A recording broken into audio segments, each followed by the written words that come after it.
Do you know salt farming is one of Hong Kong's most prosperous industries in the ancient times? In its golden age, salt pans were distributed all over Hong Kong, from Shuttlecock to San Hui and from Tayo to Kowloon Bay. As years go by, the only salt pan still in use in Hong Kong nowadays is in Yim Tin Tsai, a tiny island in Sai Kung with its name literally meaning Little Salt Pan in Cantonese. As one of the oldest and most ubiquitous food seasonings, it is worth noting that salt has been an essential commodity for centuries, especially when there were no refrigerators. In the past, salt was the primary method to preserve food and excessive farm products. Yim Tin Tsai's inhabitants used salt to produce pickles like the Hakka pickled mustard greens and salted fish. Moreover, since the majority of them served as laborers, salt was an indispensable part of their diet for replenishing the salt lost in sweat. The favorable geographical factors were the very reason for the birth of salt production in Yim Tin Tsai, after members of the Hakka Chan clan from southern China arrived in Hong Kong, stumbling across the unexplored island, which is only 77 acres in size and 37 meters above sea level at its peak. With a vast expanse of flat land being flooded by high tide and exposed to the sun and wind at low tide, coupled with the mangroves surrounding the island which help filter pollutants, purify seawater, and protect the salt pans, Yim Tin Tsai became an ideal site for salt production. Henceforth, the ancestors of the clan built salt pans and water gates to produce salt for their own consumption, while the surplus was sold to residents living in Sai Kung and neighboring regions, which is only 3 kilometers away from the island, hence establishing a salt production business. At its peak, the salt pans there had reached a total area of 6 mu, with its yield adequately supplying the whole Sai Kung district. This little island was once home to 500 to 1,200 people who lived farming, fishing, and salt making. But that was before the residents started leaving the island in the 1950s. In 1998, the last household moved out, rendering the island empty. 7、9、8年啦，最後尾個戶都遷離咗條村啦，因為要揾食咧，咁變咗個個咧都出咗外地揾食，越嚟越少人住喺呢度，咁連最後尾個戶佢都要冇人翻嚟啊，咁變咗佢都要搬埋出去出邊。He also mentioned the mass migration wave during which villagers left for better education and earning opportunities overseas. Consequently, the village was abandoned for years. Yim Tin Tsai was therefore given the name Ghost Island. How about its salt farming? Sadly, it fell apart alongside the village. Starting from the early 20th century, salt farming in Yim Tin Tsai plummeted, and this idyllic island had lost its sparkle. After the Second World War, huge amounts of salts from mainland China, Vietnam, and Thailand were imported due to the unexpectedly low prices. This caused cutthroat competition in the Hong Kong salt market and thumped local salt production, including the production in Yim Tin Tsai. Moreover, in the past, salt farmers on the island did not need to worry about the burden of tax thanks to the remote location of Yim Tin Tsai. However, as the city evolved, Yim Tin Tsai became more accessible with rapid transportation development. Tax officers found the island easier to reach and started to collect tax from the villagers. The imposition of tax, together with the significant drop in salt demand, had greatly reduced the profits of salt farmers. Since then, the salt production industry in Yim Tin Tsai deteriorated quickly and had ground to a halt in only a few years. In fact, signs of Yim Tin Tsai's fate started showing in the mid to late 17th century. At that time during the Tsang dynasty, the great clearance that demanded coastal evacuation led to the inland movement of salt farmers, causing the abandonment of salt pans. Many salt farmers stayed in the mainland for good, and those new inhabitants who later came to the coastal region in the 18th century were not familiar with the salt farming techniques. Worse still, the land quality had been degrading due to years of desertion. Since then, the production volume and quality of salt in places like Yim Tin Tsai were never the same again. This set the stage for the eventual collapse of salt farming in Yim Tin Tsai. 入咗去可能幾十幾百公里，咁你如果你做鹽你靠住個海㗎嘛，你搬咗入去之後咁點啊？咁啲鹽田咪荒廢咯。荒廢到若干年之後放翻嚟，嗰啲田可能已經係生晒樹啦，或者俾啲海浪沖爛咗啦，咁咪變咗做下冇心機咯。Despite becoming an uninhabited island, Yim Tin Tsai was actually the birthplace of Catholicism in Hong Kong, and villagers still returned to the island's St. Joseph's Chapel for the feast day held in May every year during the period of abandonment. This became the very thing that kick-started the island's revitalisation movement in 2004. 當然自己翻嚟嗰陣時咧，佢哋翻到嚟見到啲村落哇，都破冧晒，以前啲屋住過都入唔到去，覺得好可惜咯。As a first step, the St. Joseph's Chapel was brought back to life from years of disrepair, earning the village a UNESCO award. This fueled villagers' determination, and more villagers who had emigrated were rallied to return. In the succeeding years, more repairs and renovations were carried out in the village. To better coordinate revitalization efforts, the Salt and Light Preservation Center was founded in 2011, with members ranging from villagers to their descendants and volunteers. However, one essence of the village is salt farming remained idle. One obstacle of rehabilitating the salt farm was leasing back the land from the government after years of desertion. In spite of this, advocates of Yim Tin Tsai persisted because they wanted to continue and preserve the local salt farming legacy. 鹽業其實喺香港嘅歷史入邊，其實係佔一個好重要嘅位置㗎嘛，即係好似近啲嚟講官府鹽場啊，又或者大嶼山嘅移民起義啊，咁呢啲其實都係一個香港歷史上一個好重要嘅事件，但係佢仲未有人推廣，未有人認知，咁所以其實成個香港嘅鹽業就係香港冇人知咯，咁但係可以藉住呢個鹽場可以再復興翻去傳遞翻呢件事，等香港人知道啊，原來我哋香港人自己有呢段歷史出現嘅喎。In 2013, the long-awaited salt pan restoration began, starting with the reconstruction of 3 evaporation pools, followed by the crystallization pool and other components. May 2014 marked the end of the restoration and a new beginning for the Yim Tin Tsai salt pan. The salt farm's rehabilitation was undoubtedly a milestone, but this revitalization was no plain sailing. The first difficulty they faced was manpower. Salt farming is labor-intensive and requires men for constant monitoring, maintenance, and taking actions in case of emergencies. However, the old salt farmers were long gone, and helpers came and went. 因為始終呢度山長路遠啦，係嘛？呢個如果嚟到鹽田市，咁如果係有心嚟嗰啲咧，就係真係相當有心嘅。咁但係要去咁樣去堅持咧，有幾多人可以做得到咧？就唔多咯。Even though they now have volunteers and villagers offering their helping hands, more people are still needed to support the salt pan's long-term operation. Manpower issues aside, the Yim Tin Tsai salt pan also struggled with a problem that could have been devastating.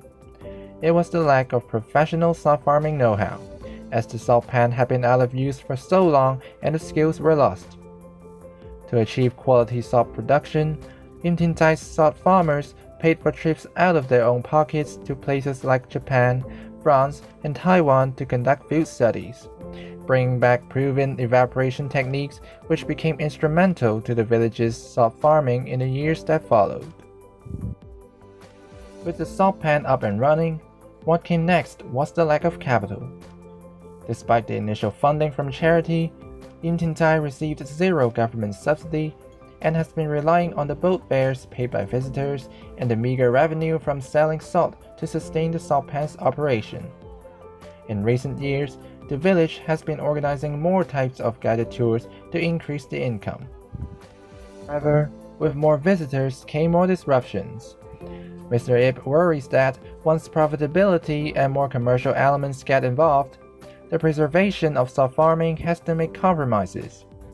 Worse still, the increase of visitors also poses a threat to the environment. Littering and trespassing has become more frequent, which has caused pollution and disruption of the natural environment, directly harming salt farming and salt quality. 鹽場附近嘅生態如果破壞咗，其實就救唔翻㗎。係啦，咁如果佢一旦救唔翻嘅狀態，咁其實我哋生產嘅鹽嘅質素咧都會受到影響。咁其實如果生產鹽嘅質素受影響，呢片鹽場嘅價值一定會隨之而降低嘅產品。咁所以都係生態係好重要，但係問題就係鹽場嘅角色，即係鹽場係一個好被動嘅存在。我哋成日都好強嘅，但係紅樹林佢可以淨化海水㗎嘛。咁但係問題係紅樹林一定係有一片好嘅地方，佢先可以生長到咁繁盛㗎嘛。咁但係如果呢片紅樹林佢破壞咗嘅話，咁我哋海水已經冇咗嗰種一開始平常淨化個環節先。Therefore, balancing tourism and preservation has become a challenge for Yim Tin Tsai and its salt farming. Despite all the hardships, overcome or not, the island's salt pan has been running for almost 7 years now. But how exactly do they make salt? And is it different from the salt farming practice in the past? In the old days, traditional salt pans were situated near the sea. Salt farmers took advantage of the morning and evening tides to collect seawater for salt production. Unfortunately, that's all we know about Yim Tin Tsai's old salt farming, as the arts of local salt farming were extinguished following the disappearance of all salt pans in Hong Kong since the start of the 20th century, including those in Yim Tin Tsai. People have no idea how the old salt pan in Yim Tin Tsai operated due to the lack of documentation. Luckily, Mr. Ip was able to identify the original location of the old salt pan in a map from 1905, which is also where the current salt farming practice takes place. Instead of adopting mechanized manufacturing methods, the revitalized salt production in Yim Tin Tsai inherits the traditional utilization of tides and solar evaporation. 啲海水點入嚟咧？潮漲嘅時間會經過條河仔一路入去到個水池。咁就儲咗喺度之後咧，就將啲海水升上去嗰邊有一系列嘅叫蒸發池。咁儲完水之後蒸發，咁蒸發咧係要循序漸進嘅。我哋睇到嗰邊有1、2、3、3個水池，呢邊本來呢3格咧都係蒸發池嚟嘅。咁就每個水池停留2、3日。咁一路蒸發時間，啲海水一路過池。咁每個水池個濃度咪唔同咯。係嘛？即係由低溫至到低10、低11。嗰啲水都會有唔同嘅濃度，咁就係透過呢個濃度提升咧，就令到某啲mineral 達到佢嘅飽和點 saturation， 咁就會脫離咗嗰個海水啦。咁換句話講，每個水池一路過嘅時間，下低啲水池咪會嗰啲水會越嚟越乾淨咯，越嚟越少有毒嘅雜質咯。咁直至到去到出鹽之前，一啲唔好味道嘅雜質都釋放埋。咁出嚟嗰啲鹽，除咗即係食用安全之外，亦都係好食啲啦。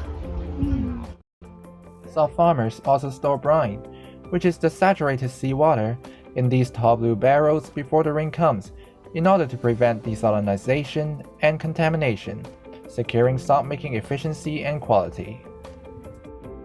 The whole salt farming process takes about 2 weeks, with abundant sunlight, moderate humidity, and mild wind being the essential conditions, as they are conducive to the evaporation process. So, how's Yim Tin Tsai looking now? After years of endeavors, though not back to its prime, the once thriving village turned desolate island has been reborn, thanks to the villagers and volunteers that offer help regularly or even work full-time on the island. Currently, at least 2 households live here. Besides, the island is open to visitors at weekends and on public holidays.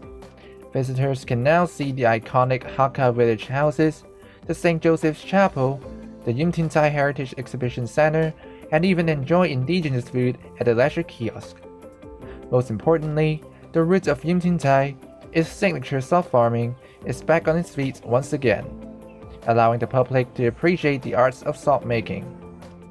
The salt farm originally held sea salt workshops to let visitors gain first-hand experience, but they were suspended in the wake of the pandemic.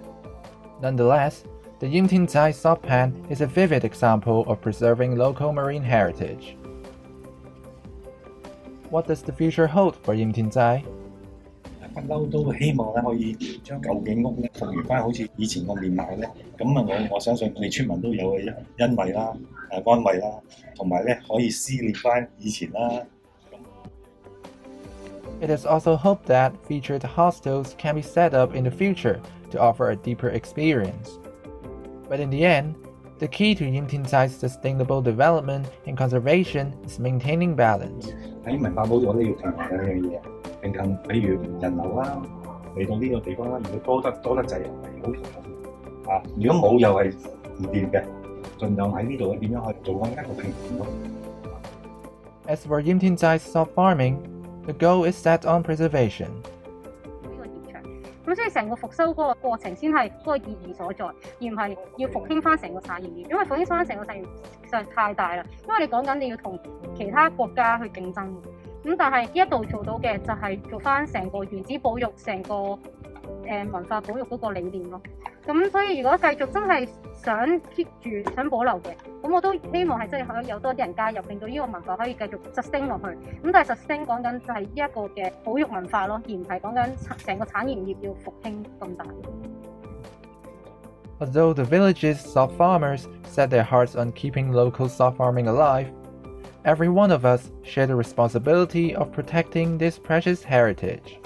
做鹽係一個睇天做人嘅行業，咁個天對個鹽場人仁慈咧，其實係靠大家嘅努力嘅。你睇下而家喺世界上都好多地方都會受到嗰個水膨脹、海水上升嗰個影響，地球暖化。咁呢個都係話反映到人類過去好多年咧對個地球嘅影響。呢個天氣嘅變化唔單止係對我哋係有一個好大影響，係對大家嘅生活或者係嘅生存都係一個影響。咁我係希望我喺呢度做鹽，係帶翻出呢個信息，希望大家尊重翻個人。